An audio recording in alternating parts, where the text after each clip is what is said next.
جمال ترکه دونه ډېر کتابونه لیکل شوي دي د پوهانو لیکلي دي د دې ګټه څه شی ده؟ ګټې شی نشته.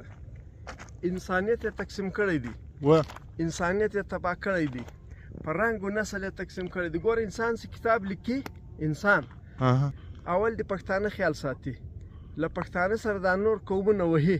یعنې زه سیال یم، زه زمری یم، د احمدشاه بابا لمسی یم، د میرویس نیکه کړوسی یم، د میرویس نیکه بچی یم. یعنې دا نورو قومونو ته خار ورکوي، ستیزه ورکوي چې زمری زه یم. نو اوس دا ګټه ده که تاوان ده؟ دا خو تاوان ده. دا نسل پرستي شو. دا نسل پرستي شوله. نورو نسلونو ته پیغورونه ورکوي، نور نسلونه سپکوي، ځان په دې دنیا کې اتل ثابتوي، زمری ثابتوي. نو دا ډېر غلط کار دی. دا ستیزې خلکو ته خارونه ورکوي. موږ کتابونه لیکلي دي، انسان چې کتاب لیکلی ده په دې کې خارونه دي. بل زه درښیم، اوس ګوره په سرو شونډو باندې په لکاو غزلې لیکل شوي دي، ټپې لیکل شوي دي. د ښځې په نرۍ ملا باندې، په منګولو باندې، په زلفو باندې، په پیکې باندې، په تګ راتګ باندې، د زرکې قدمونه په شونډو باندې، په خندا باندې، په منګولو باندې، په بدن باندې د ښځې په ښکلا باندې په زرهاو په لکاو شعرونه لیکل شوي دي، په زرهاو په لکاو غزلې لیکل شوي دي، نظمونه لیکل شوي دي. یعنې خو لیکن پر انسانیت یو لفظ هم نه دی ویلی. نه ده ویلی. د انسانیت تعریف یې نه دی کړی. د انسان تعریف یې بالکل نه ده کړی. نو دا شونډې چې دي دی خوند پر اخلي.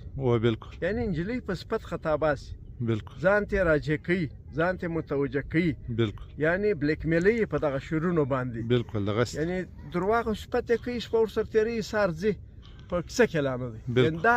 دا چې دی هوس دی، دا د هوس کتابونه دي. هوس یې پرې کړی دی، هوس یې په پام کې نیولی، انسانیت یې تر پښو لاندې کړی. بالکل. اوس د تورو سترګو چې اوښکې تویېږي، د تورو سترګو چې اوښکې تویېږي، هغه درد یې نه دی بیان کړی، په هغه درد یې خبر نه ده کړې. یې نه ده کړې. په خوله باندې چې ژاړي، بغارې وایي، چغې وایي. بالکل. د دا چغو مسله یې نه ده بیان کړې چې دغه سرې شونډې چې دي دا ولې چغې وایي، ولې بغارې وایي، ولې په تکلیف ده. بالکل.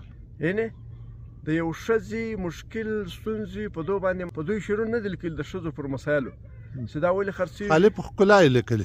نو ځان ته متوجه کول خوند یې ځینې اخیستی.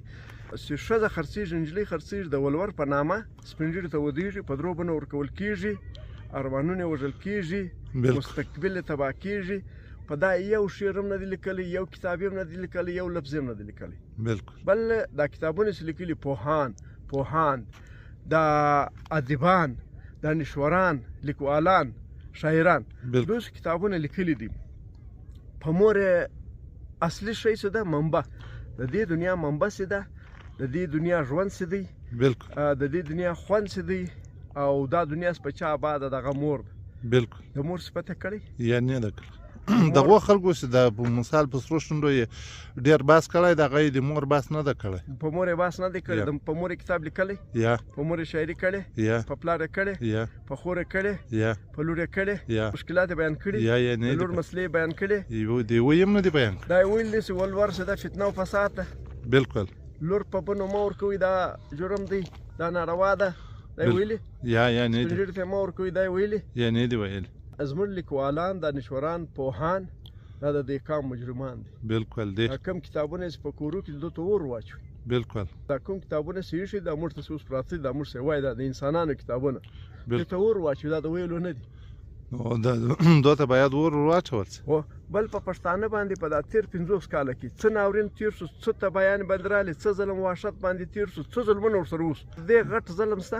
نشته. یو ولاکې کتاب پر لیکلی؟ یا ولاکې پرې لیکلی. په مخ کې چې په پښتانه مخ کې کوم ظلم شوی په هغې کتاب لیکلی؟ یا نه ده لیکلی. اوس هم راواخست په سرو شونډو په دا تېر 50 کاله کې په تورو سترګو په پیکې باندې، د ښځې په وجود باندې، په نرۍ ملا او د ملا د نجلۍ په قدمونو باندې د زرکې قدمونه اخلي.